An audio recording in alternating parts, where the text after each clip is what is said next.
Roll camera action. এবার সেলুলয়েডের পর্দায় পাঁচমুড়ার টেরাকোটার ঘোড়া।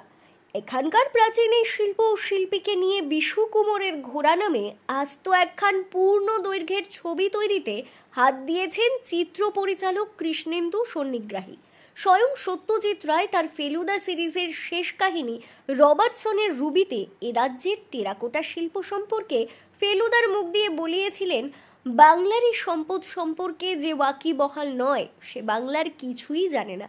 অগ্রজ চিত্র পরিচালক সত্যজিতের ওই কথার সূত্র ধরেই বাঁকুড়ার ঘরের ছেলে কৃষ্ণেন্দুর এই ছবি তৈরির ভাবনা কিনা আপাতত তা আমাদের জানা নেই। তবে জগৎ বিখ্যাত পাঁচমুড়ার ঘোড়াকে আরো বেশি উচ্চতায় তুলে ধরা ও আরো বেশি মানুষের কাছে পৌঁছে দিতে তার এই ছবি তৈরির উদ্যোগকে কুর্নিশ জানাতেই হয়।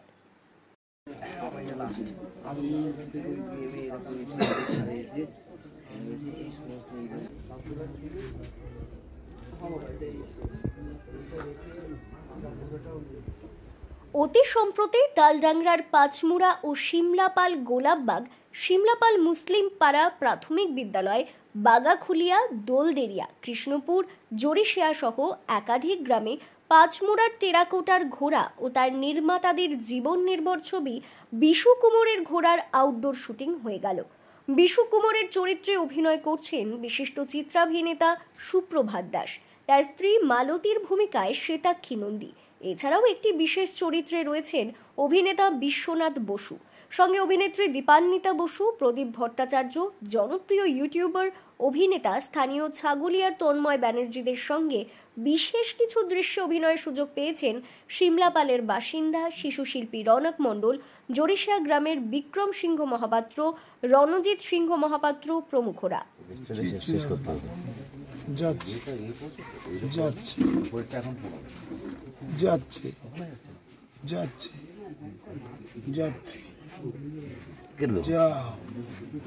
এই তো মাত্র কদিন আগেই কৃষ্ণেন্দু সন্নিগ্রহের পরিচালনায় মুক্তি পেয়েছে তোরসা একটি নদীর নাম।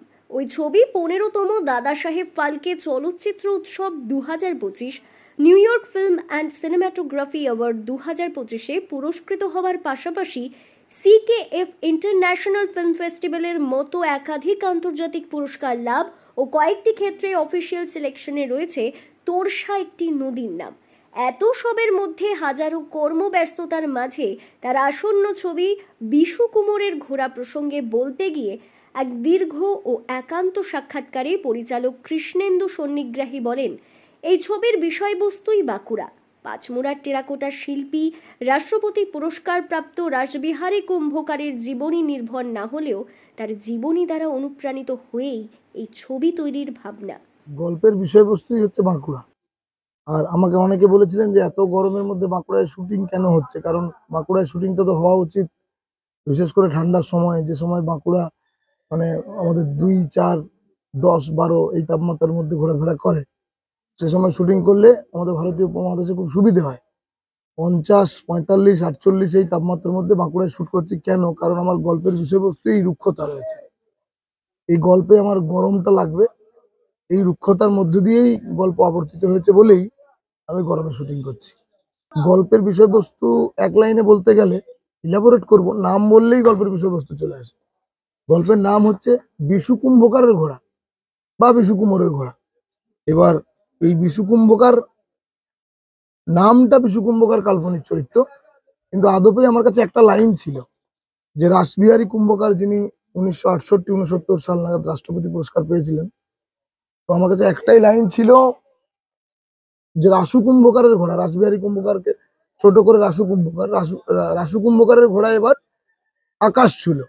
তো সেই লাইন থেকেই ওনার জীবনীর গল্প এখানে বলা হয়নি, কিন্তু ওনার জীবনীকে মানে জীবনী দ্বারা অনুপ্রাণিত হয়েছে গল্প, যে একজন মানুষ যিনি ওই সময়কালে অনেক লড়াই করে তার জীবনের অনেক কষ্ট দিয়ে আমাদের ভারতবর্ষের সব থেকে প্রাচীনতম টেরাকোটার শিল্পকে, বাঁকুড়ার টেরাকোটা শিল্পকে পৃথিবী বিখ্যাত করেছিলেন।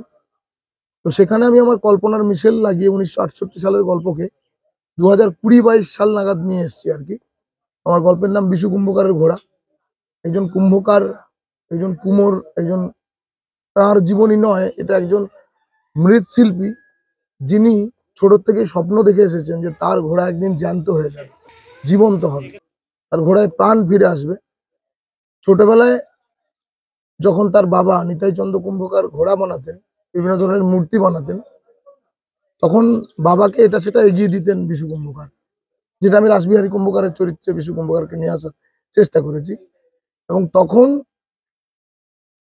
ছোটবেলায় ওর বাবা বলতো, বাবাকে উনি কোশ্চেন করতো যে বাবা, তুমি যে মাটির ঘোড়াটা বানাচ্ছ, এই ঘোড়াটা কি এই ঘোড়াটাই কি আমি উঠতে পারবো? এই ঘোড়াটা কি চড়বে, মানে ছুটবে? এই ঘোড়াটা কি জীবন পাবে? তো বাবা খেলার ছলেই বাচ্চাকে বোঝানোর জন্য চেষ্টা করেছিলেন যে হ্যাঁ, একদিন তোর ঘোড়া জ্যান্ত হয়ে যাবে। তো বাঁকুড়ার ভাষায় নিতাই চন্দ্র কুম্ভকার বলেছিলেন, হ্যাঁ বিশে, তুই ঠিক পারবি, তোর ঘোড়া একদিন জ্যান্ত হবে, তোর ঘোড়া ছুটবে, খুর ঝাপটাবে, লেজ নাড়বে, চিহি চিহি করে ডাকবে। সেই ছোটবেলা থেকে সেই স্বপ্ন নিয়ে বিশু বড় হয়ে উঠেছিল।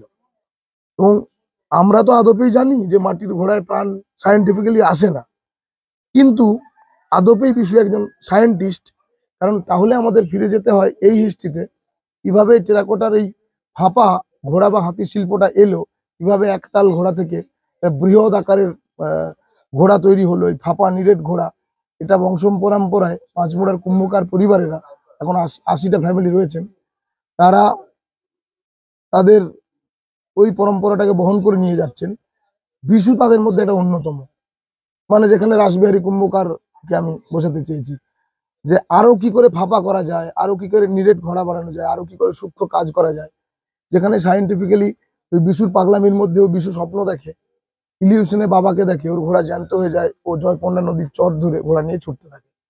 তো এই পুরো বিষয়বস্তুটা রুক্ষতার মধ্যে বলেই আমি একদম প্রপার লোকেশন যেখানে শুট করছি, বেসিক্যালি গল্প পাঁচমুড়ায় শুট হচ্ছে, পাঁচমুড়ার পাশে সিমলাপালে শুট হচ্ছে, এবং এই জঙ্গলমহল জুড়েই এই গল্প শুট হচ্ছে, রিয়েল লোকেশনে শুট হচ্ছে, এবং চরম গরমের মধ্যে শুট হচ্ছে।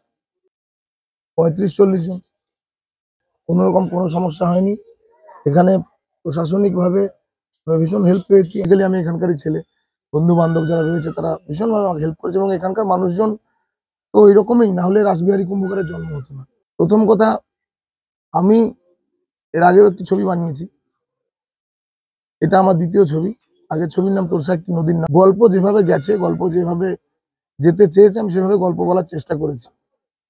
তো আমাদের এই চেষ্টার মধ্যে কোথাও কোনো কমতি বা খামতি নেই।